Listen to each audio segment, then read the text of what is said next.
254 usahawan dari bahagian Kapit telah menerima bantuan bernilai 4.2 juta ringgit yang disalur menerusi beberapa program bantuan usahawan oleh Kerajaan Sarawak. Timbalan Premier Dato' Amar Awang Tengah Ali Hassan berkata, antara program tersebut ialah program graduan ke arah keusahawanan serta program usahawan teknikal dan vokasional yang menyediakan geran sehingga RM20,000.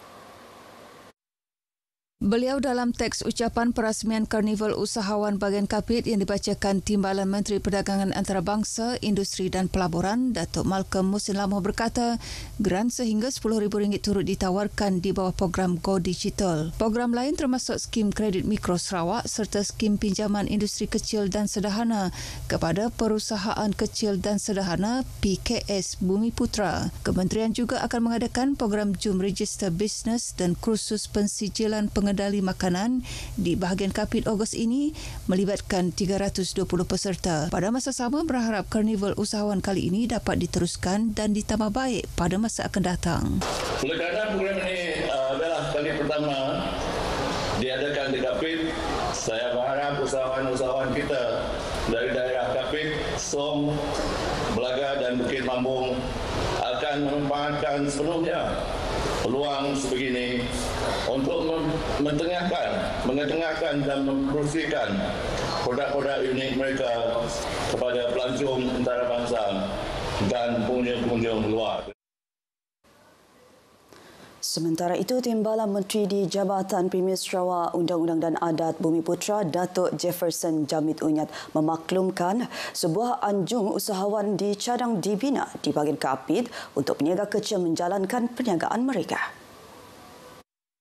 Kemudahan seperti itu sangat diperlukan berikutan lokasi perniagaan sedia ada seperti pasar tamu dan gerai-gerai sekitar Kapit kini semakin sesak. Dengan adanya anjung usahawan akan memudahkan peniaga kecil memasarkan produk serta perkhidmatan mereka dengan lebih teratur dan selesa. Bagi tujuan itu, beliau bersama Jabatan Tanah dan Survey akan mengenal pasti tapak yang sesuai. Kalau kita tanah pihak kementerian lain mungkin ada menyebabkan kelulusan tanah, mungkin ada alamat. Slow kita tak mahu kelulusan tanah kelak nanti nama delay lah. Mengenai usaha kerajaan membantu usahawan di negeri ini, beliau berkata ia membuktikan komitmen kerajaan menyokong pembangunan usahawan termasuk di kawasan luar bandar seperti Kapit.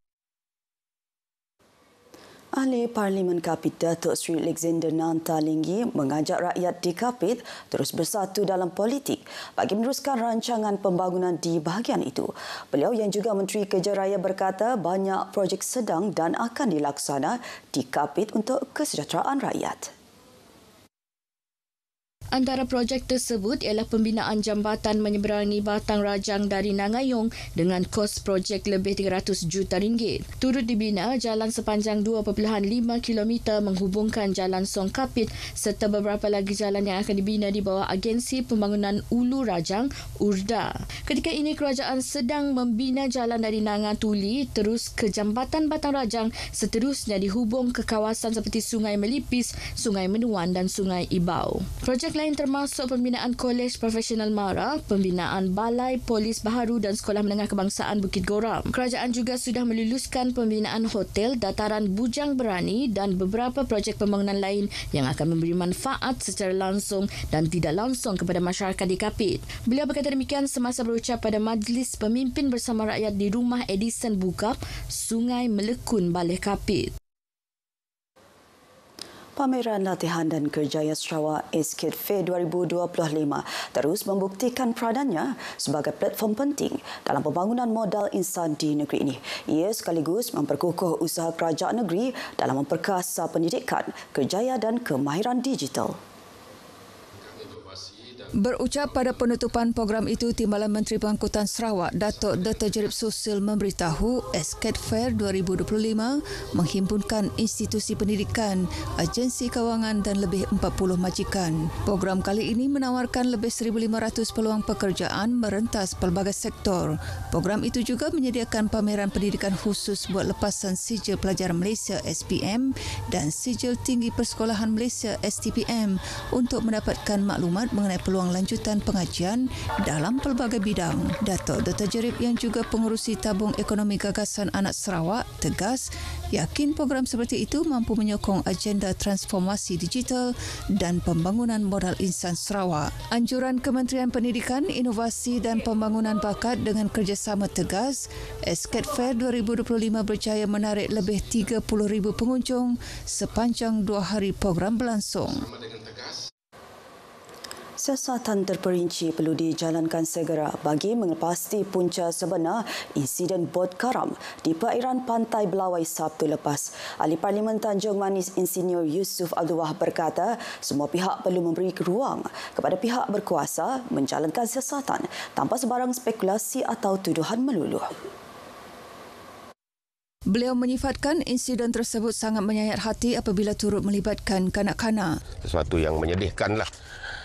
Dan biarlah pihak polis, pihak penguasa menyiasat apa sebenarnya yang menyebabkan kejadian ini.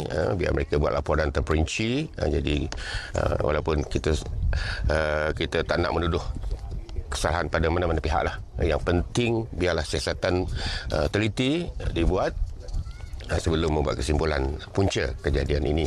Beliau turut menyeru pihak pengurusan ladang kelapa sawit yang menggunakan pengangkutan sungai agar mengutamakan keselamatan. Insinyur Yusof ditemui pemberita semasa meninjau pos kawalan operasi mencari dan menyelamat di Pantai Belawai serta menyampaikan sumbangan peribadi kepada mangsa terlibat. Polis Kuching menahan 4 lelaki tempatan disyaki terlibat aktiviti pengedaran dan penyalahgunaan dadah. Ketua Polis Daerah Kuching, ACP Alexen Naga Cabu dalam kenyataan media berkata tangkapan dibuat menerusi 3 serbuan berasingan pada Khamis dan Jumaat lepas.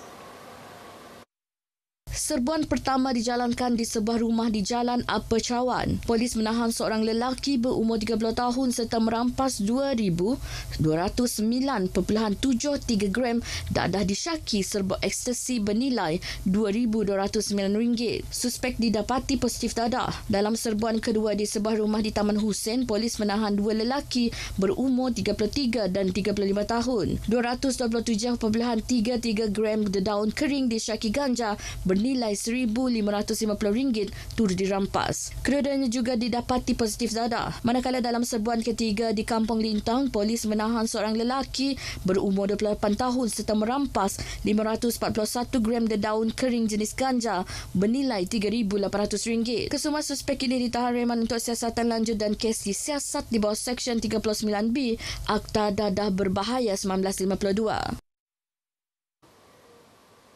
Perkembangan itu tadi mengakhiri berita pagi Sarawak. Malaysia Madani Rakyat disantuni. Ikuti Stadium RTM selepas ini untuk perkembangan sukan tanah air dan antarabangsa.